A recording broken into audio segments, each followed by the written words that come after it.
Okay. Okay, so welcome to Honest Questions, Honest Answers. I got with us today Justin Carter. He is a pastor. I'm saying this right, Church of the Rockies. Mhm. What's in Red Lodge, Montana. That's correct. So if you don't notice behind his head, they have sword fights in Red Lodge, Montana, up in the mountains, That's I how we roll. guess. You ride elephants and horses and with swords, right? Very, very primitive out here. Broadswords. Um, um, so I know Justin from seminary. Justin was working on his PhD, um, and moved to Southwestern Seminary in Fort Worth. Same time I moved to get my MDiv there. So we worked together. We got some really foolish and crazy stories. I was not the most emotionally calm person in my days of working working at Southwestern. Let's just say it became going to seminary was a high stress environment for me at sometimes. Right. Especially the workplace of the seminary, that there were definitely things that made my blood boil in the workplace. But hopefully God has grace for me and has forgiven me, through Christ has forgiven me for my foolish actions and my emotional outbursts that I've had. It wasn't anything crazy, but they like to call it mat smashing because I would destroy things. And say you may or may not have been liking to the Hulk. Um, uh, so today, what I want to talk with Justin about is it okay to be angry with God? So we talked about, is God angry, with my buddy Scott. I wanted to flip it on the other side of the coin. Um, is it okay to be angry with God? So we're going to see where the conversation goes. I have 5 questions. If we get to them, we get to them. If we don't, we don't. So my first question is, what does it mean to test the Lord? It's all over the New Testament, Old Testament. Um, Commands not to test the Lord. What does that actually mean? Yeah. Um, and I thought through this, and I have a tendency to start with yes, it's okay to be angry with God, but there's definitely a difference between being angry with God and testing the Lord. Yeah. Having emotional responses to something God does is not the same. I would say probably a basic testing the Lord is probably sustained. It's longer Okay. lasting than just an initial emotional outburst. Like it might be like you do something, you're frustrated, but it'd be like that constant, moving toward bitterness. There's a lack of faith there.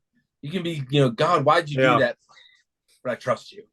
Right. That's all over the Psalms. The Psalter is covered with Yeah. God, destroy my enemies, the imprecatory Psalms. Then he says, but God, you're good. And God, you're going to work through this out. That's being upset with something, but then understanding that God's got it covered. Um, I would also think of like there's no intentionality of moving forward in faith. Like Yeah. you not only don't, Bitterness, stay in that same spot. You want to, yeah, yeah, yeah, and you're not interested in moving forward, right? yeah, It's like God, I'm angry with you, and I've got no interest moving forward from this. I would say another thing that another lack. I would say anytime you're testing the Lord, there's a lack of something, lack of faith being key there. But I would say a third or another lack, no faith, no intention to move forward, and then also no humility. Um, that's good. uh, you have to when God is doing something and you're angry about it, there has to be that. Well, maybe I'm wrong about this. Maybe I'm seeing this incorrectly, um, and that takes a lot of humility. And so I would say that again, to be angry at the Lord and not sin, there needs to be Yeah, faith. There needs to be intention to move forward in faith. God, I'm angry at this. Help me walk through it. And then the humility of, I probably missed something here. I'm only seeing my one-sided yeah, view, and I've got blinders on, and I need God. I need you to show me where I'm wrong on this and help me move forward. yeah. I think that the difficulty is so I'm not putting everybody in this category, but like I think that we have two extremes that we struggle with. Is that we have some people that might be in the camp where I'm trying to think of some of my experiences. I don't want to badmouth anybody in my past. Yeah, That's not the point, but like, hey, I don't want to call it maybe an overconfidence with the Lord, like yeah, a lack of humility when they pray. I've seen that extreme in multiple ways where like there's almost an arrogance. God, give me this, do this. Like there's no humility with it. I've also seen the timidity as the extreme. Yeah. This is where I'm really leaning in my head that this might help the person who thinks of the fear of the Lord, but they think of it as being timid. It's like, oh, I have this horrible struggle, this anger because my situation's so terrible. Oh, I can't bring that to God in anger because God, Right. that's testing the Lord. And part of it too, exactly what you said. Like the Psalms are just full of that language, and I Right. see that language in the Psalms, and then I think of my prayer life, and I think the prayer life that we portray in church, and I'm like, gosh, Yeah. my prayer life does not match up with how the psalmist prays, and I'm Right. like, should that be a model for me? I really struggle with that. Yeah. And I think, yeah, we have that, that standard for ourselves. I think, I mean, I don't know what contributing factors there are. I'd say probably at the most, just probably our pride, right? Yeah, We don't want to show vulnerability. yeah, We think acting in faith means that uh, we have no emotion about the whole thing, about the situation. Um, we're just constantly like, yeah, God's got it. Yeah, God's going to take care of it. But you don't get to that place really where you're trusting the Lord even when things are emotionally difficult. You don't get to that place without having gone through that yeah, either. yeah, You're going to go through those moments where you're like, God, what are you doing? Um, I don't get this. I'm struggling to understand it. I'm kind of angry about it, yeah, or whatever other emotions are there. And God walks you through those that shows Himself faithful. And if He doesn't show Himself faithful in your life personally, you can certainly look at the text and see yeah, over and over God showing, I am faithful. You can trust me because I've always been faithful. yeah, So we can trust God even with our emotions, and none of that surprises Him. He's the one who yeah. created our emotions, you know. So yeah. So if you're sitting down with somebody, talking to them about this issue, let's say again they're on this extreme, not of overconfidence, but of timidity. Um, uh, Yeah. trying to give them maybe a barrier or a border on both sides. Don't go to this extreme. Don't go to this extreme. Are there some biblical characters or biblical narratives that come to your mind that you want to bring up to help that person out? Like, oh, here, look at this Yeah. text. Look at this passage. Yeah. As I already mentioned, the psalmist, Psalm Yeah, 10, that's God, how come you haven't destroyed my enemies? God, I'm struggling here. How come you haven't done something about this? And then, that key always comes around and says, but God, I know you've got it. Another one that's, man, massive, massive. Just read the entire book of Job.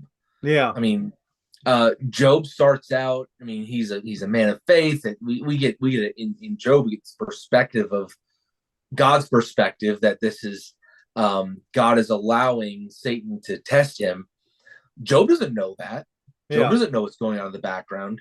He loses his kids, he loses everything, and then all his knucklehead friends come around him and said, "There's something wrong with you.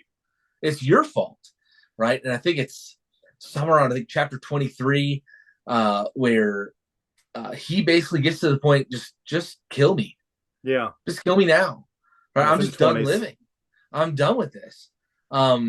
Again, then he gets to his wife later on, curse God and die, be done with it already. But you kind of get that sense that Job is struggling with that. He's like, I think I'm right about this. Why, God? Why are you letting this happen? And you always get, so I had at one professor that kind of explained the book this way, that early on in the book, Job is basically asking the question. I think it might be in the 20s where he's saying this too. God, I want to bring my case to you. I want to be able to show you my innocence. I want to be able to Yeah, talk to you about this. I just want you with me, right? And then what happens at the end of the book, right? God doesn't come in and say, all right, Job, let me have it. I messed up for whatever. He yeah, doesn't do that. He said, when he comes when God shows up for Job, um, Job he wants to let him have it, but God comes in and says, "Who are you? What have you done? I did yeah, all that. I mean, I created everything. I'm in charge of everything. I run the waters. I run this. I run that. And who are you?" yeah, And it's not the answer that Job was looking for, but it was the answer he needed, right? Because he says, I'm going to shut my mouth. Yeah. I've got nothing to say here. Um, and this is a guy who came to the Lord frustrated, essentially. I think this is what all of our prayers are, right? When we are frustrated with God, we're just like, God, I just want to know that you're there. Yeah. Right. Yeah, we might say we want the circumstances different. We might say, I wish things would have turned out differently. But at the end of the day, what we want to know is, God, are you here or not? Yeah. Do you actually care? And then God shows up and is like, here I am, Job. Yeah. And is that enough for you? Yeah. Yeah. Yeah, and I think that's the issue that we all struggle with is like if it comes to some kind of like issue of us having a personal struggle, whether it's our experience or whether it's inward suffering or outward suffering, losing a loved one, things like that. Again, I think our natural inclination, our natural desire is to have like A to Z answers. Yeah. And I think it makes it really uncomfortable because you think of the philosophical problem of evil, of Right. why does a good, all-knowing, all-powerful God allow evil to exist? Yeah. Like even the text of the scripture doesn't give you a philosophical like treatise or essay on saying, well, here's 37 different reasons why you could go through this suffering.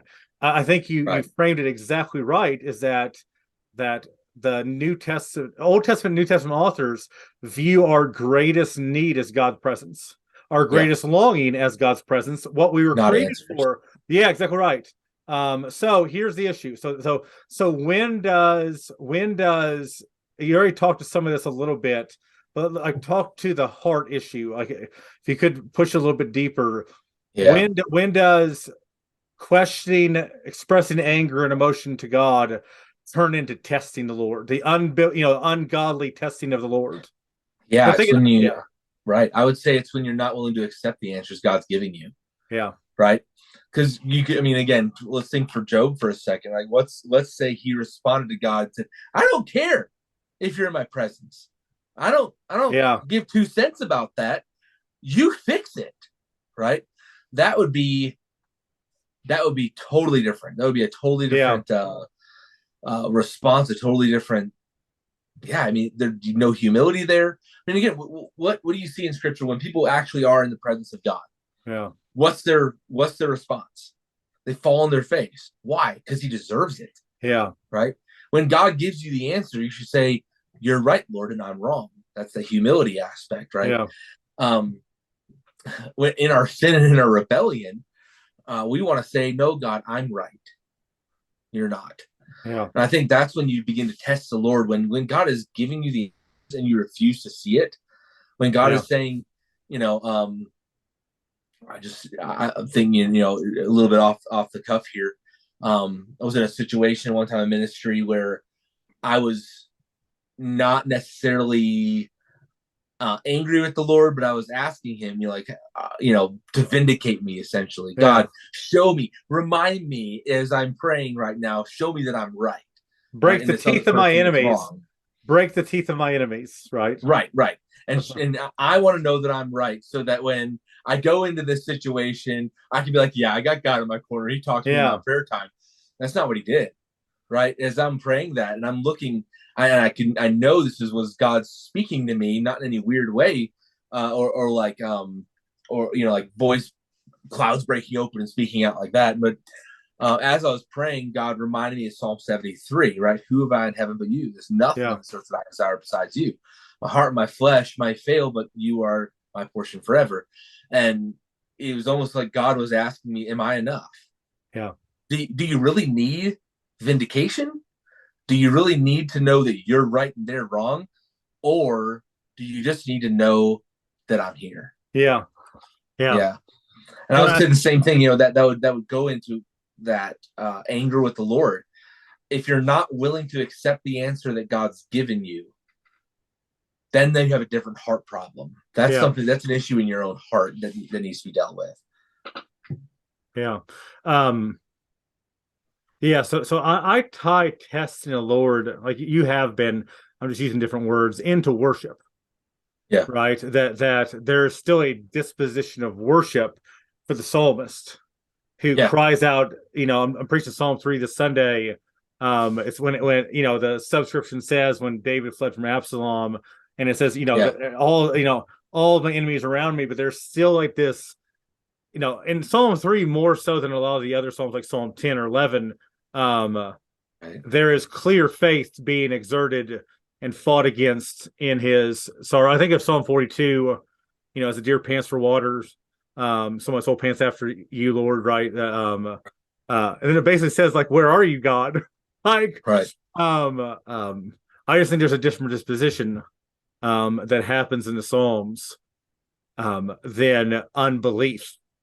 I think you Yeah. can have anger with belief, frustration with belief. So here's a line, like there's a tie into this, and you already brought it up, and I wanted to push on this button a little bit here, just for a minute or two. So godly versus ungodly anger. You've already brought it up to category, but I think the struggle is that how do you? So think, put your pastor hat on, your bishop. I'm just joking. Your pastor hat on, and like helping Christians help other Christians. So let's say this situation, like you're talking about, seems impossible.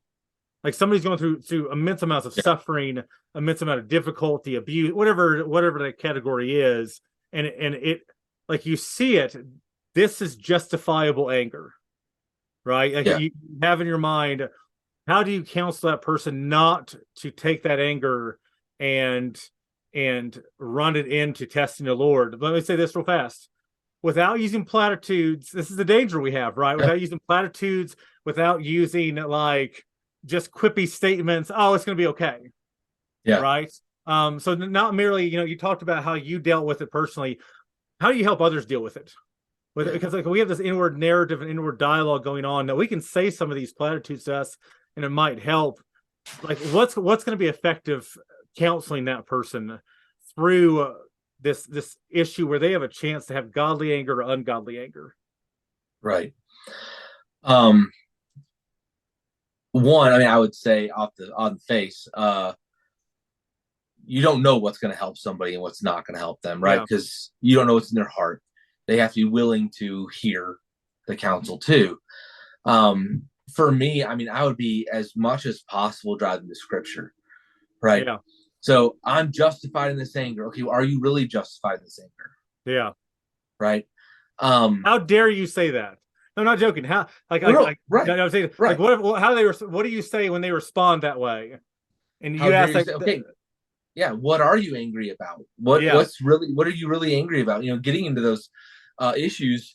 What is it that you're really angry? Are you angry that the person didn't respond to you the way you wanted them to respond? And is that selfish of you? Is that your pride speaking more than it is? Try to ask those hard questions. Is this your pride rather than a biblical view of things? Yeah. The scripture tells us to be angry and not sin, right? Jesus exhibited a righteous anger, right? We could say, with overturning the temple tables. Was he biblically justified to be angry? Yes, he was. Yeah. He said, "You turned my father's house into a den of thieves." So you can be justifiably angry, but it better be like, at this point, better be biblically justifiable. Yeah. Not just that person hurt my feelings, so I can be mad at God now. No, that's not how this works. He's God, you're not. Yeah. Right. For us to submit our will to his is so incredibly important in that, and trusting him through that. And again, I would say, like, well, how can I trust God? He did this, he hasn't shown up. That's where I would say, something like, what is it? Psalm 136, I think it is. Psalm 136, I believe. Or is it 134? I don't remember I can't remember off the top of my head. Okay. Every other line is your faithful love endures forever. Yeah. Right. One of the things I love about that psalm is, written centuries after the crossing of the Red Sea and all the Exodus narrative and all that. Most of the Psalter of that psalm, most of the things that he is praising God for are things that he could not have possibly experienced in his lifetime. Yeah. Yeah. Right. So I love it when I'm, in preaching and stuff, like talking about the faithfulness of God, even if you don't feel it, Yeah. even if you don't sense Good. God's presence, even if you don't feel like God is faithful to you, God has proven himself faithful. So even if you can't say, well, I can see X, Y, and Z moment where he did this for me, therefore now I can move forward in it. You don't need, God has provided in his word something where you don't need that. Yeah. You may want that, Yeah. but you don't need that, right? Because God is faithful. This is an objective statement. God's faithfulness is not subjective. Yeah. Right. So our ability to trust him, to not maintain anger toward him, it is fully unjustifiable because scripture says it's not justified. Yeah. Right. Yeah. I think, and because that's God is faithful and he's good and he's loving. The scenario I have in my head is that, so like, again, this can't be every situation. There has been justifiable anger. Don't get me wrong. I'm not trying to lump in every situation, but like my own personal struggle and then the struggles I've seen with so many other Christians and people in general is getting in a situation where negative motives are automatically ascribed, right? Yes. It leads, even if they've been sinned against or something, they've been wronged, people automatically assume, oh, they had it out for me. Not Right. Again, this is not everybody. This is just I've struggled with this, and I know people who struggle with this. But here's what I've had in my head is that they get angry at this other person, church member, etc., right? And they said, oh, they always do this. They had this intention. They wanted to do this to me. And then that anger turns into bitterness. And that bitterness ultimately comes before the face of God. Right. So like I see all these scenarios. So I think it's really important that you bring up that we, obviously scripture, and then like even sympathizing with their situation. But I think we address this with who God is and how he acts towards us. Right. So I think, because you get into the heart of the problem, right? You talk about you're angry at somebody else and you ascribe certain motives to them. I don't know if you've gotten a chance to do any marriage counseling before. I have the marriage counseling I do. One of the things you talk about is communication, right? Yeah. What's missing when you're doing that, right? If you say you always do this, or this person is like, what happened? You didn't communicate. Yeah. Right. I would say, again, and that's if they were saying like, well, this person did X, Y, and Z, I would say, have you talked to him? Have you talked to him, told them how that made you feel? Have you talked to them and told them that what they said, how it made you feel, and find out if that was their motives or not? Yeah. You most of the time, especially at least among Christian brothers and sisters, you're not going to find as many nefarious motives in that sense. It could be that person was having an off day. They were having a bad day. So when you ask them a question and they were terse with you, it wasn't because they were mad at you. It was because they were just having a rough day or whatever. So finding that out, and again, you may find out if the person's honest with you, they're like, yeah, I hate your guts. Well, okay, we have a different thing going on there. Right. But that's not something that you should assume on people. And that's really hard to do. I mean, again, like you said, I do the same thing, people say things and do things, especially in ministry. And it's really, really hard to separate yourself from that. Yeah. And I think that's the other thing too, is maybe not the getting angry at the Lord part, but when we assume that we are right about something, I've seen this as well, where kind of the other side, the more arrogant part of it, you assume that God's on your side on this. Yeah. So that when you act a certain way, you believe that you have God's blessing to act that way. Right. And that's not necessarily the case either. Yeah. Right. So I think that would be just another form of testing the Lord, because he's like, are you seriously going to use my name for that? Yeah. So let me give you one last question here that ties into this curveball. I didn't give you this one before, but like I think some of the stuff you already addressed with my last question. So let me throw you a little curveball here. That may be a good question. So let me put it in two ways and let you speak to it for like a minute or two. How does unforgiveness lead to ungodly anger? Let me say flip side. Yeah. How does having a heart for forgiveness lead to, like having righteous anger? Tough question, I know. Want to throw Yeah, you a curveball there. I don't know if I can hit that one. Well, so my point. um, Well, think of it yeah, no, broader. I Think got of it you. broader. Think of it broader. Because this is the thing I'm Yeah, thinking is that like I think that Christians sin against each other all the time, right? Business meetings, yeah, Sunday school, whatever it is, in personal relationships. And I yeah. think that bitterness and angry is often, agree or disagree with me here. I'm fine with that. I think so much of it is rooted in unforgiveness Hmm. that we are so slow to forgive. Um, how do we fight that battle? Yeah. That's great. I think tying into that is brilliant as well. I'm thinking, uh, Jesus in the model prayer, right? Yeah, Toward the end of the prayer, he's forgive us this day our daily bread, or forgive us our trespass, we forgive those who trespass against us, or whatever your translation says. Um, it's interesting then after the prayer proper, that's the idea Jesus picks up on afterwards, yeah, and says if you do, after he the Lord's prayer proper is done, he says, then he starts going on, if you don't forgive others,